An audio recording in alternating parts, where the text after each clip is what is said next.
Good day, family. How you doing Hello. We're today? back. Yeah, doing it again. So I have today I have my wonderful wife Natalie, also known as Mum in the Minefield. On TikTok. Yes, as she explores and shares her experiences of being a mum of an autistic child. Yes. I might have to do something about being a dad of an autistic child, but not now. Fun and games. Fun and games. So, I'm a family practitioner, right? Mm-hmm.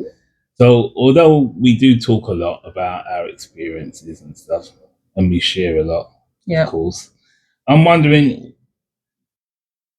what made you start sharing your experiences of being a mum of Hmm. an autistic child on TikTok. Well, the first thing was I repelled TikTok for quite a while because I didn't understand it and I just thought it was another social media platform for everything that just doesn't concern me. So I didn't look at it for a while. And I was being told, no, look on TikTok, you can find some good stuff. And, the algorithms go according to what you're looking for. And I didn't understand any of that stuff. But anyway, um, I guess the pressure and isolation that I was feeling, I just felt like there has to be other people that are going through the same thing. Mm-hmm. And like, where are they?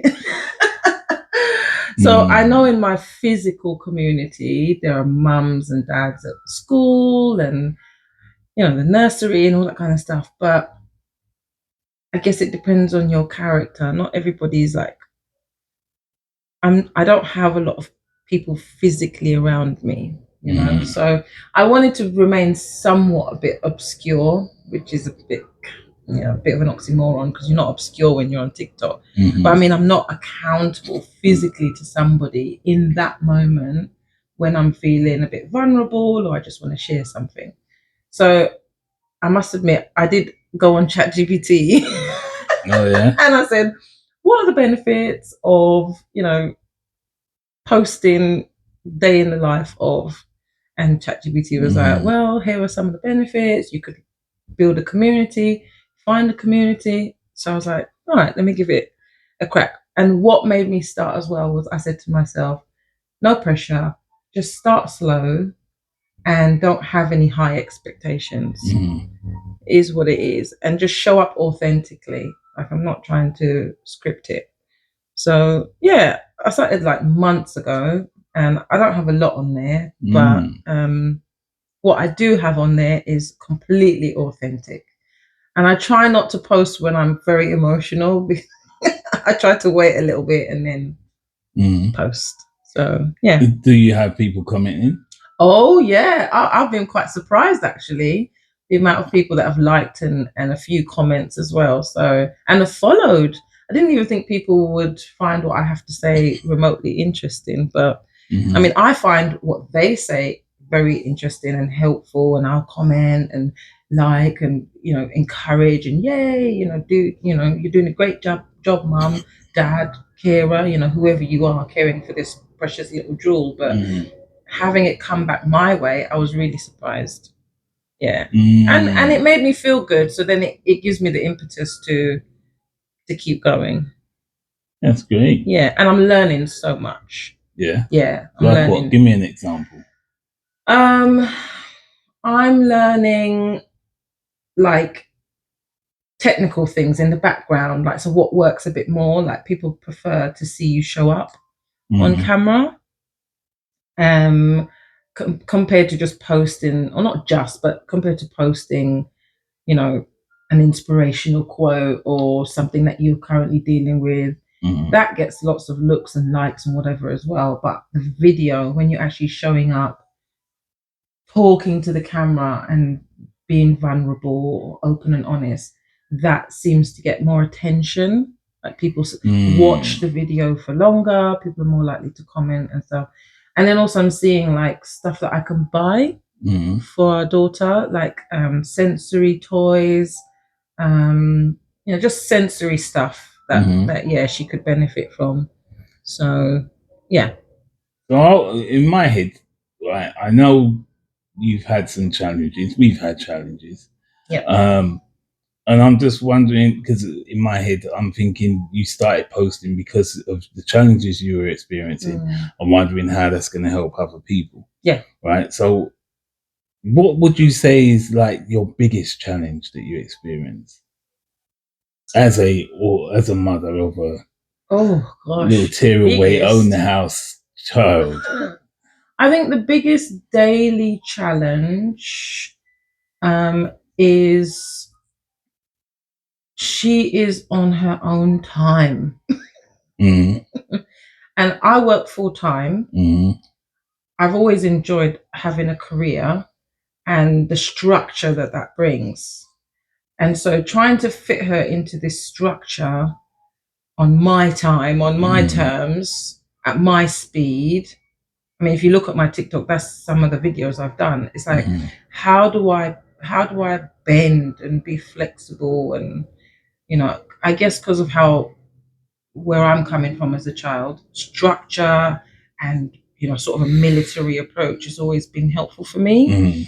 And I'm having to do the complete opposite. It's almost like I'm undoing everything that I've sort of put in place for myself intrinsically, like inside, what makes me feel safe. And I'm having to kind of undo it, unpick it to accommodate and learn about her because she's not structured and she, you know, it's just on her time. And I just find that she struggles with. I see her struggling with it physically, mentally, emotionally. For example, she'll stim quite a lot if I'm pressuring her in the moment, school run, going to work, whatever. And I feel so guilty. I feel so bad. But at the same time, like I know continuing to push forward and be a good example for her is the right thing to do. I've just got to try and figure out as I go along how to bend so that it can fit into her understanding. But I think that's helpful for her because at the end of the day, I bend too much. And so I'm finding I have to be You do bend too much, Daddy. I have to be on the little finger. Daddy's girl. She winds you around her finger daily. Of the three kids we have, she's like really got you like on her finger. That's all I can say. So yeah. But for me, I want, you know, to me, she's like a replica of me. She's gonna be a big. She's bossy then. Yeah, maybe that too. This is the thing as well that I find challenging. In the midst of like a meltdown or an emotional battle, like I'm trying to get her to eat her dinner, she doesn't want to eat her dinner, whatever it may be, potty time or shower or whatever the structure should look like in my world. Sometimes I'm a bit like, is this a 6-year-old behavior or is this autistic behavior? Like I'm trying to figure out because I'm trying to work out what strategy to deploy in the moment. And then I use our boys as a reference of when they were 6, you know, and plus others like helped with my brothers raising them and stuff. So just thinking of other people I've been involved with at 6 years old, and I'm like, she's just like, she does her own thing. She's different. Yeah, she just she does her own thing. And then she's sweet in the midst of it, and you're like, but yeah, I think that's the biggest challenge. It's just that day to day understanding her, trying to get her to fit my mold, but she's really not that interested sometimes. Yeah, for real. So, I mean, a lot of people would have thought you would have brought up like the services that we need to access for like schooling and funding and just things to do for her, right? How do you find navigating that process? That I've put some thought around that recently actually because I'm like, why am I not feeling like I watch other mums mostly talking about, you know, the struggles that they have in navigating the systems, like getting an EHCP or other things. And I can't really say that that is my complete reality. And I think in part, not because it doesn't exist and not because I wouldn't have to do the same, but I think because I'm so busy with balancing my building surveying work, managing home when I get back to it. We do still have a teenage son who's home who needs attention. And then all of her needs when she's with me.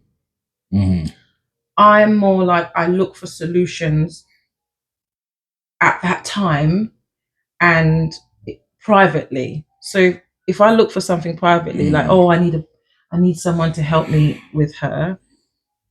If I look online and I'm like, I can't afford it, then it's like, oh, I can't afford it. Let me just get on with life.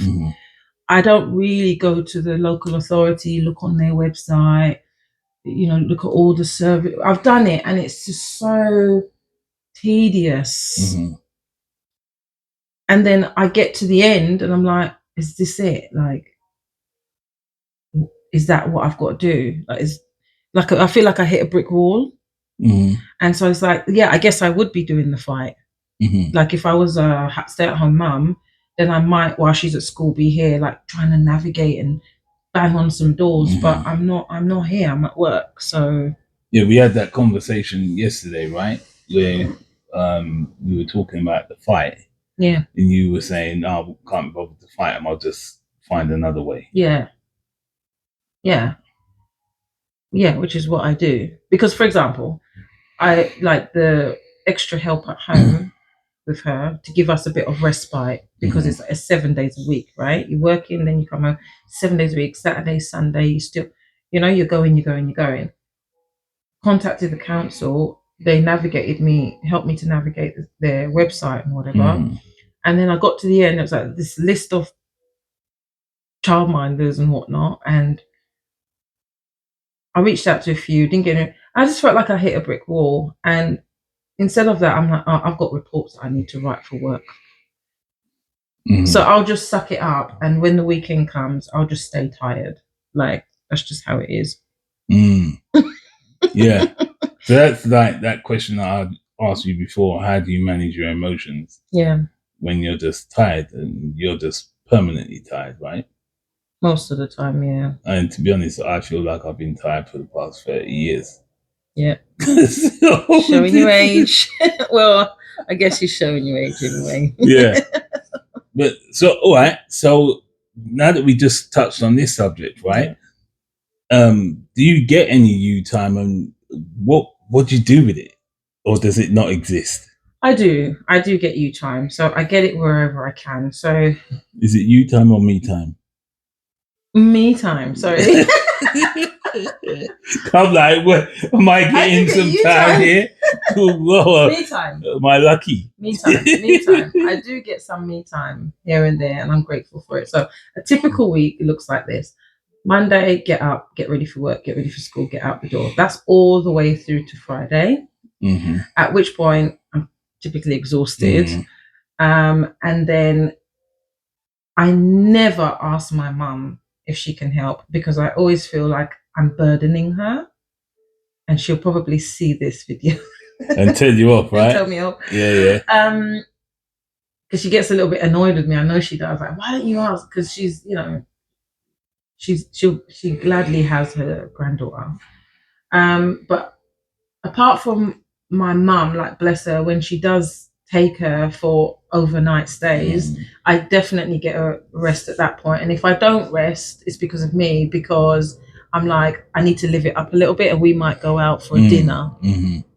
You know, that's nice. And yeah, that is lovely because it's such a novelty because we just don't get to do it. And then we burn the candle, don't we, at both ends? Because then we stay up really late. We get back. We might put a movie on, thinking that we're really strong. A clean one. You know, thinking that we're really thinking that we're really strong, and we can stay up all night, and then we just like pass out. So yeah, or we're here talking to our son because he just, it's his turn now. Because when she's not in the picture, he swoops in. Yeah. Because she controls all the rest of the time. Yeah. Once she's awake, she controls that whole time. She controls the house completely. Because you can't give her space. Yeah. Because if you give her space, she'll destroy the house. Absolutely. And you can't really say to her, wait, because she doesn't understand the concept of time. Everything is like now. So anyway, when she's not in the picture, occasionally, then our son comes in the picture to take up the time that he doesn't normally get to exploit. So I guess if we're not dealing with the kids, then we'll go to dinner, and that for me is a bit of rest. How do you think our son, how do you think Naz handles being the elder brother that's here of an autistic sister? Who batters him? She does beat him up. Yep, she does beat him. He's a very, when he's not in his own room, in his own world, and he's in the communal spaces of the home, the living room, basically, or the kitchen, he's very loving towards her, affectionate, and he takes time for her to beat him up. He'll just sort of submit to the process. Yeah. And then I'm very grateful. He is amazing. If it wasn't for you, it would have to be me. Yeah. And you get more of the licks than I do. He does definitely take some punches from her. And the two of them, to just sit here and watch them rolling around and, building a fort and destroying the living room, but, all of that is wonderful because the age gap is quite big. 12 years. Yeah. And so to see him interacting with her in that way is lovely. And I remember when she was just born, he said, "Mummy, when will she be able to play?" Did he say it with the same voice? Yeah, he said it with, "Mummy, when will she be able to play?" Yeah. And I was like, "Oh, she's only like 2 weeks old. Soon." So to see it playing out is beautiful. But he's great with her. More recently, actually, you asked me about rest. More recently, I can leave her with him if there's like a last minute thing, like she's not well, can't go to school, and he happens to be not at college on that day, and I've got to work, you've got to work. He'll look after her for the day. And I just have to set the things out, like the food and whatever, and off they go. He'll put movies on, and she behaves differently with him. Yeah. I find she's a bit calmer. Like I don't know what it is exactly, but with me, she's very demanding and whatever. With you, the same. With him, I think she's a bit more chilled out. So he's very helpful, and he gives me some respite as well. And then, of course, on a Saturday morning, nowadays, more recently in the last 3 months, I would say she gets up most Saturdays and she wakes you up. Yeah. And I stay in bed for a little bit longer if I can. Even if I get an extra 20 minutes of just going back into a bit of a deep sleep, and I've got the bed to myself, because that's the other thing, a sleep situation. I sleep with her. And so that's another. I don't rest throughout the night because I'm changing her nappies, and she's kicking me upside the head, and she has nightmares. She'll wake up and say, "Mummy, it's too dark, so I've got to turn on like a night light," and then coax her back to sleep. So my sleep is always broken. Always, every single night, my sleep is broken. That's why sometimes I try and stay up for her. Yeah. You know what I mean? Yeah, we tag team with the tag team. It's not easy, but I think we're getting into a bit of a rhythm now. She's getting a bit older. Yeah. Getting a bit into a rhythm, and yeah, she knows when the weekend comes around. Yeah, because she doesn't want to get up for school. all of a sudden. No, she gets up on the weekend. Yeah. But during school time, she don't want to get up. Yeah, she doesn't. Yeah, I'm up and trying to bang the wardrobe and whatnot, and she's like, yeah. So yeah, I do get pockets of rest. Yeah. Now, 6 years, 6 years later. Yeah. Now it's starting to. I'm getting some predictability. So I've got something to look forward to, even if I'm really tired that week. Yeah. Yeah. What would you say are your favorite things about her? Oh, well, one thing I will say I'm very grateful for. Again, I'm learning so much on my TikTok page. I'm in a minefield. I'm learning so much on there because there's like so many children with autism that are not verbal. And she's quite verbal, even though she needs some help with speech because she mixes up her sentences. Or she doesn't use the right words, or she's out of context and so on. She doesn't quite grasp.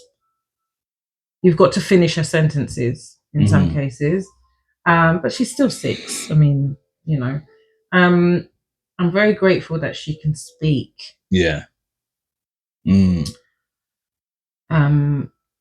Yeah, like I'll catch myself at least a few times a week, just like looking at her, listening to her, because she's able to tell me what her needs are for the most part. So would you say that's your favorite thing about her? That's one of my favorite things, is that knowing her condition, she's able to really express herself.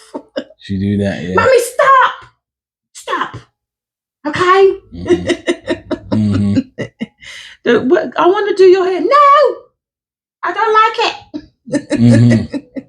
You're pulling my hair, mommy. I hate you. Yeah, not that bit, but just the fact that she can express, and then I'll stop. Yeah. We'll take the hate. Yeah. Her calling us ugly and yeah, you're ugly. She more does that about me. I think she don't do it so much about you because she thinks that she looks like you. So she doesn't want to self-denigrate. No. Oh gosh. Okay. She's very proud of the way she looks. She is, I know. She loves her appearance. She's a very pretty girl. So what would you say her greatest strengths are? Greatest strengths. Well, she's strong-willed. She has been from day dot. She's very strong-willed. She can speak up for herself. Definitely. I've had feedback from school and her summer camp that is one of her strong qualities. And I definitely see that at home.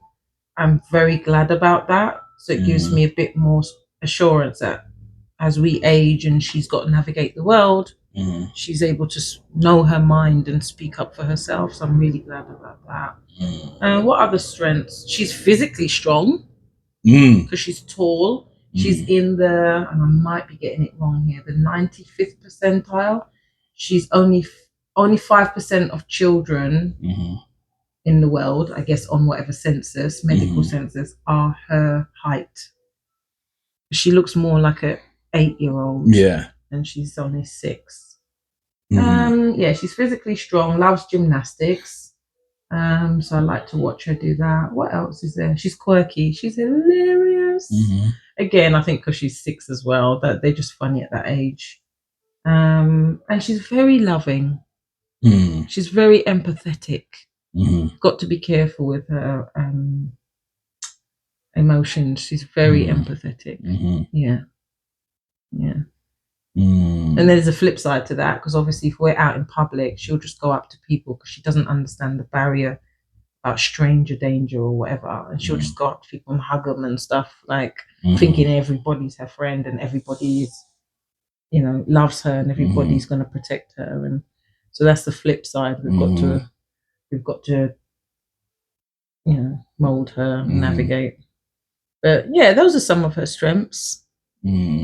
That's a difficult one, actually, because you don't want her to be scared of people. No. But you don't want her to trust people. Exactly. Yeah, exactly. Yeah. Exactly. What would you say? Right, so you're talking about her being pretty empathetic, or very empathetic, and very loving, right? Yes, she is. If she was a superhero, What would her superpower be?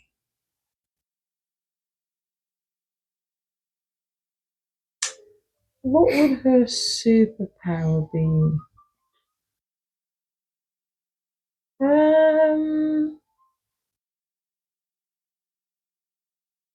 I think her superpower would be making community. Oh yeah, Yeah, bringing people together. yeah. It's one of our concerns when we put her in school. Remember that she people wouldn't necessarily, kids wouldn't want to make friends with her because she's quirky, right? She's, she's got her ways about her. But we found it's been quite the opposite. Whether it's her school class, any other outside club or camp, she's got her people. She does. She does. Even when we walk through our community, like if we go shopping, we've been to a supermarket a few times, and she's like you'll hear her name being shouted across the supermarket, and you turn around, and it's one of her friends, whatever, and I'm like, oh, you got a friend there, and she's like, yeah, that's blah blah from my class, So I would say community, because when I watch her from afar interacting, she kind of. She's not afraid to go up to other children and say, "What's your name?" And then they'll tell her, and then she says, "Right, come with me. You're gonna do that on the slide, and I'm gonna do that on the swing, and then we're gonna meet here afterwards, and we're gonna go on the roundabout together." Like when you watch her, she does rally the troops. So when she's playing, she finds it easy to play with other kids and stuff. I think she does. So when she's projecting, I think she's fine with those projections. But I think some children are a bit shy and they can't take her. Her forcefulness. So you do see that as well. But hey, that's life. Yeah, because she can be pretty forceful, right? She can be. So how do you deal with naughty behavior then? Because that's gonna have that side to it too, right? Yeah, and this is the thing between what I said earlier about, is this a 6-year-old behavior or is this like autism 101? There was a young mum. Well, she seems young. She looks young and sprightly on TikTok, and I watch her. I do follow her, and she said something the other day. She said the difference between a meltdown and a tantrum, and I found it so insightful, because she talked about a tantrum is when they're able to pull it back in. So they'll have a burst of whatever it is they're upset about, and then you may ask them an engaging question, and then they're able to reel it back in and manage those emotions, and you can now perhaps have a conversation. Whereas the meltdown, there is no end to it. They're not listening to you. There's more going on outside of you trying to have a conversation with them. It's usually the sensory issue, right? And she has that. Lights, loud sounds, startling sounds, like a motorbike all of a sudden bombing it down the road. So I've got to figure out, is it a tantrum or is it something sensory? And then I'll deal with it accordingly. So how do you deal with the tantrums? So the tantrum, I'll engage her. I'll have a conversation. Do you think that's a really good idea? Or I'll say to her, if you do that, this is mostly what I have to do. If you do that, this is how it will play out. This is the consequence at the end. Do you want that? Because she's so empathetic, even to herself, she'll feel it in her bones. That's right. She'll be like, no, mommy. Imagining her finger getting sharp, in a cutlery drawer or something. She shouldn't be playing with it, not sharps, but normal knives, dinner cutlery. That could be the conversation. And then when I tell her what the consequence would look like, then she'd normally figure that out. So then for me, that's a tantrum. If I said to her, no, leave the drawer, she's kicking off. But the meltdown is like when we went to the West End that time in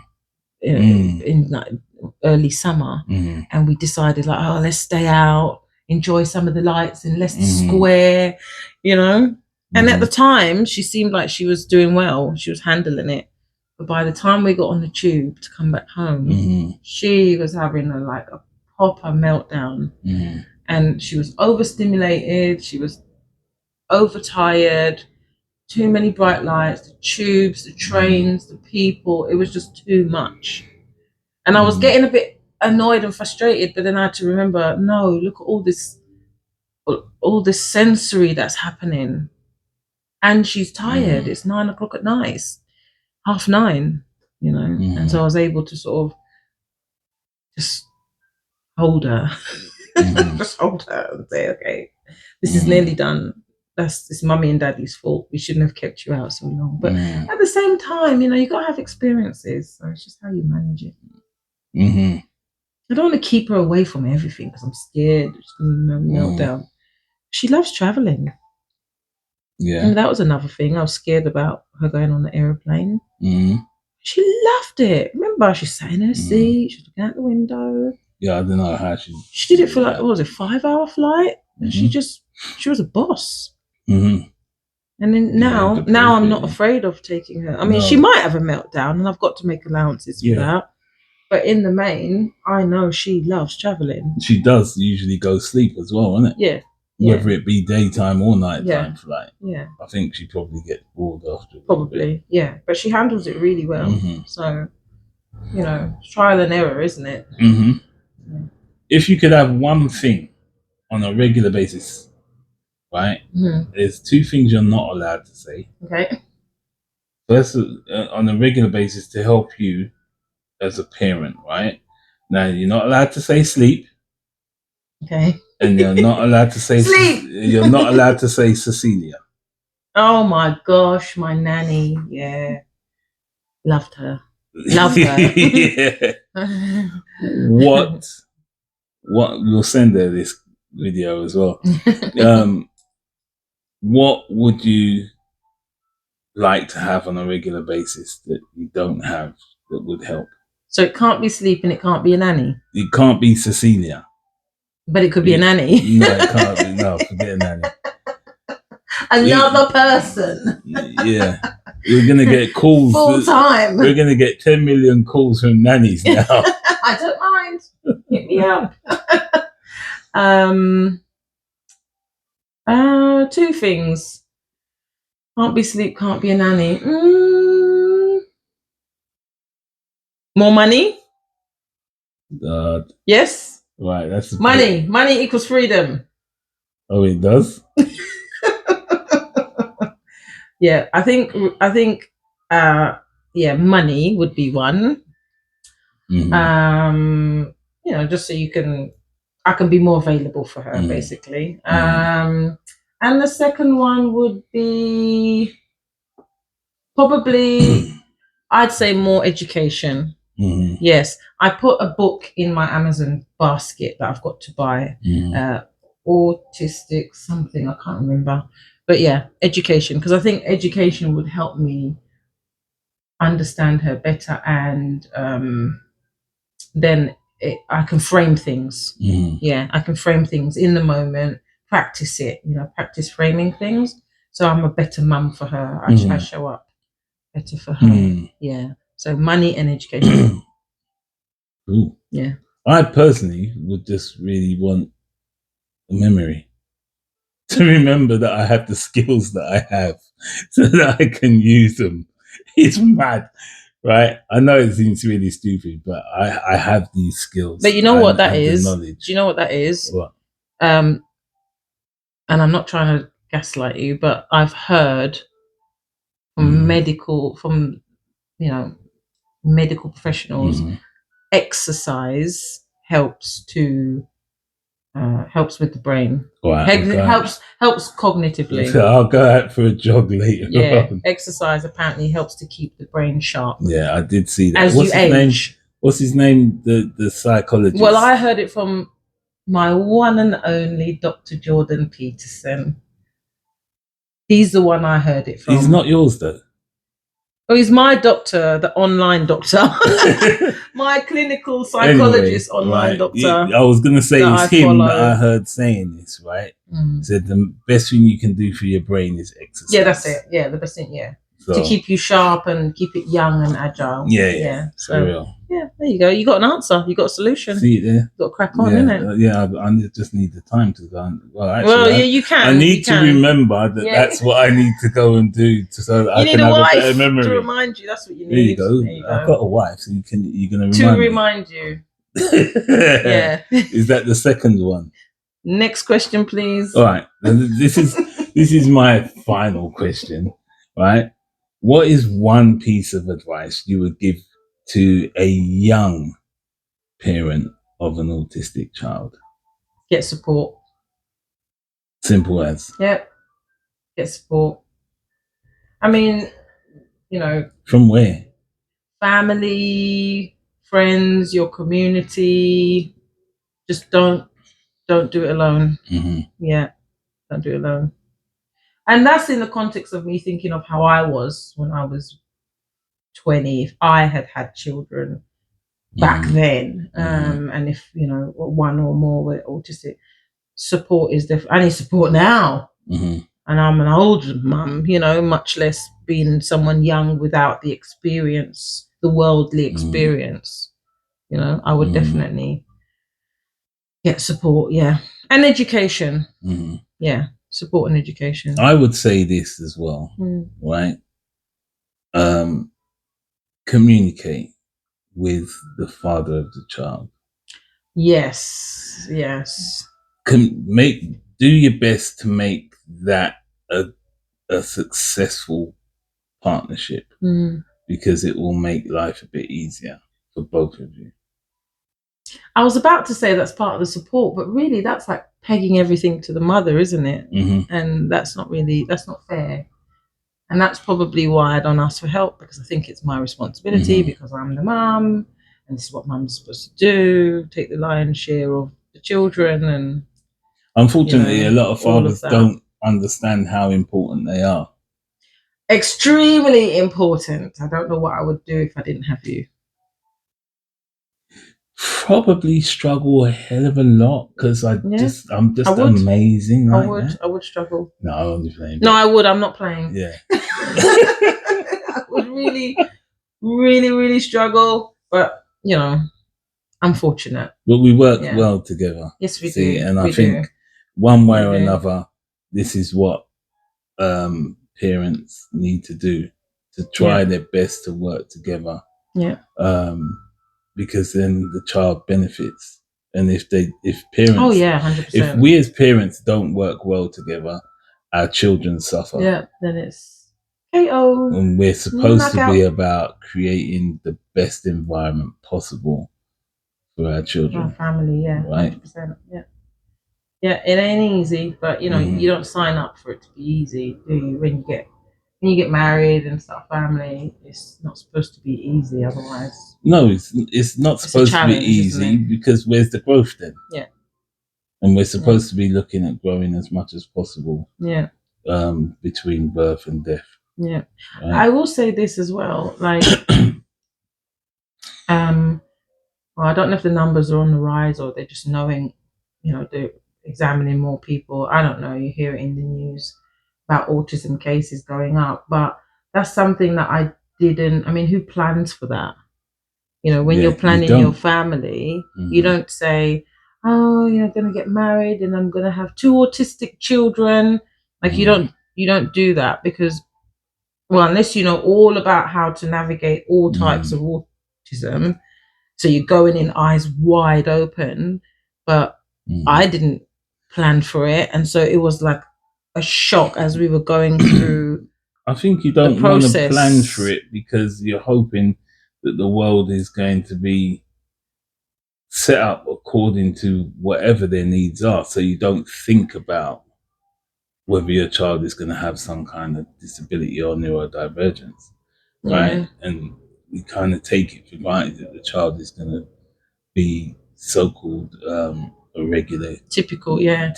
I guess I was coming at it from the point of where you were saying involve the father and have that supportive partnership, because you need it when you've got a child with extra needs.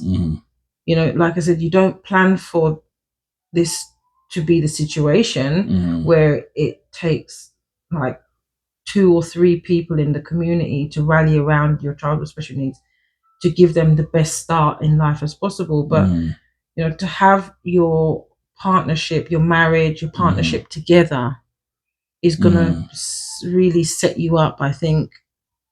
I mean, I'm no marriage counselor, but I just feel like if we weren't tight, then having her now in our family to support and love and give her the best start would be so much more challenging.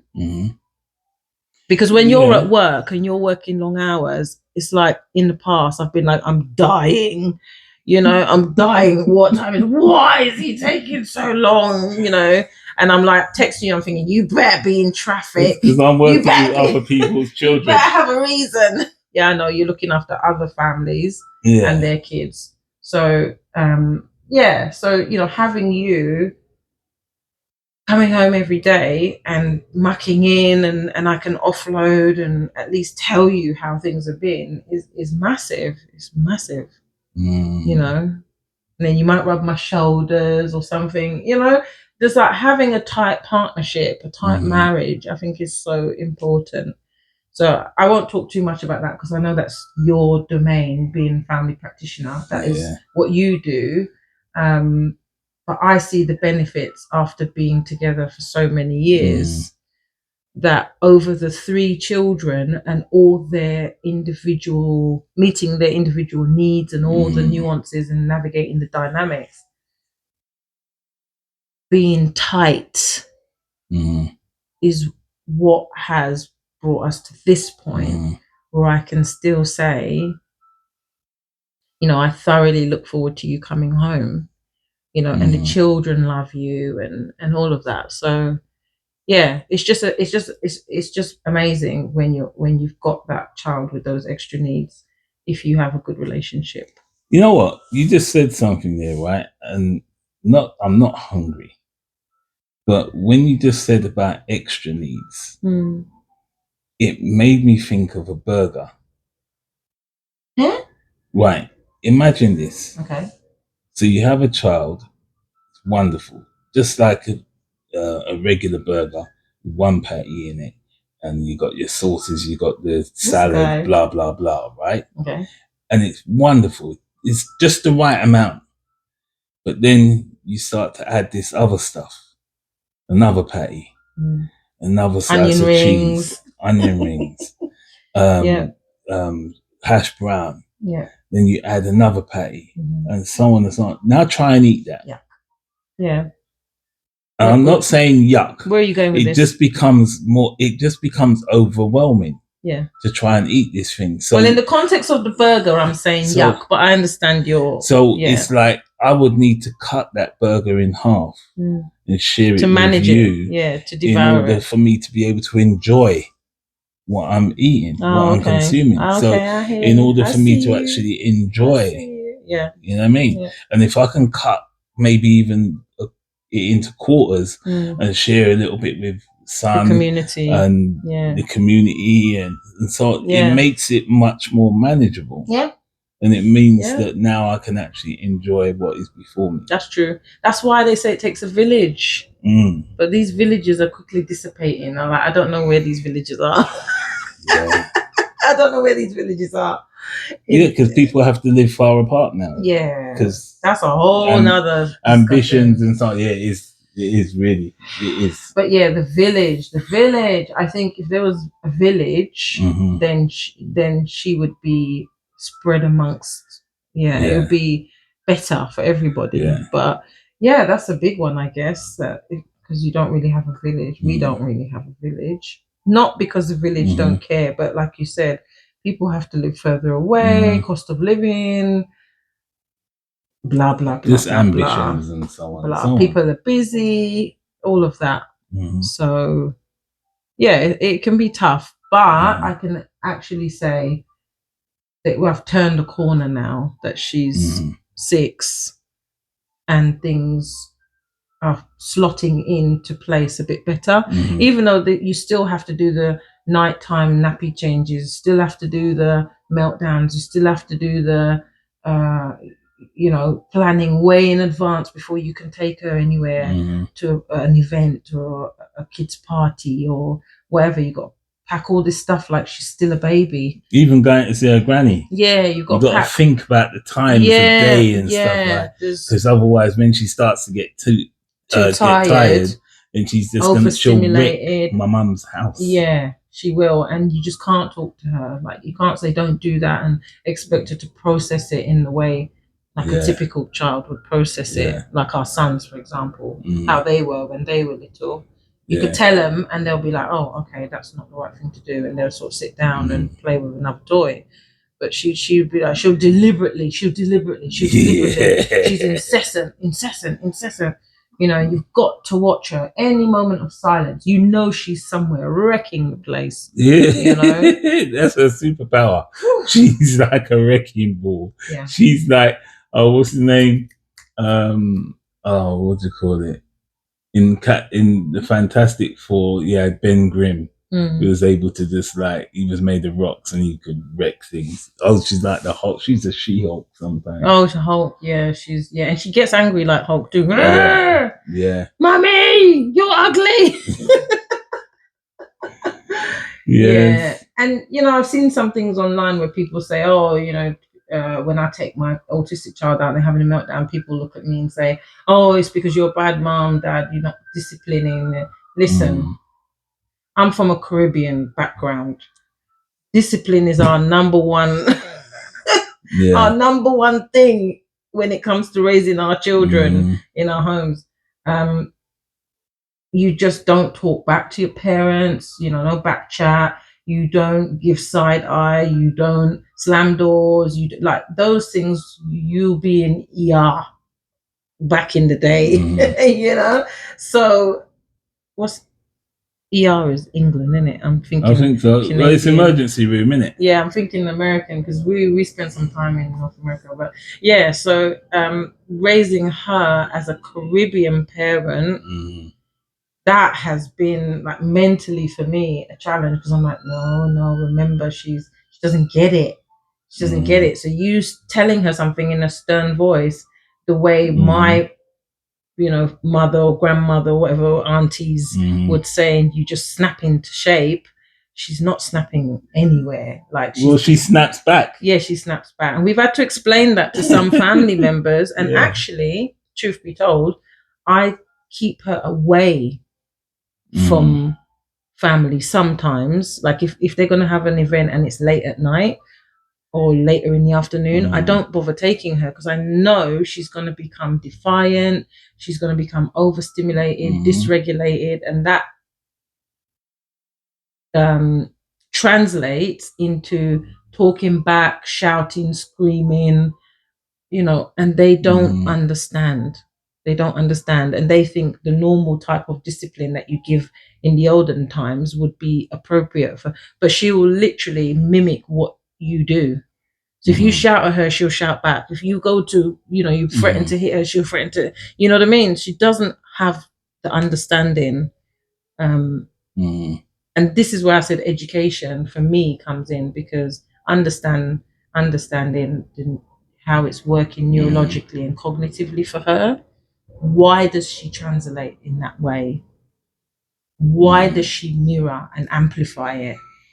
These are the things I'm, hopeful that I'll gain out of learning about autism. So, but there's so much that I've learned in the 6 years or the 4 years that I've been aware of her situation. Has she forced my growth? Ooh. Listen, when I'm at work, people say to me, or have said to me, Natalie, I just love how you're just so laid back and calm about stuff. This contract is kicking off and these guys are not doing what they're supposed to do and this and that. And you're just like, yeah, so what's the next step? Let's reverse engineer it. Let's look at what the process needs to look like. What resources do we have within our reach? Where's the low-hanging fruit? How can we get to the objectives that we're looking to get to? Short-term and long-term plans. Like, just the way that I like lay it out. And they're like, how are you so calm? And I'm like, in my head, I'm like, you don't even know. This is my side hustle. My building surveying job is like my side hustle. My proper job is being a mother to an autistic to child. this girl. Not the poor boys. They don't even get looking now compared to her.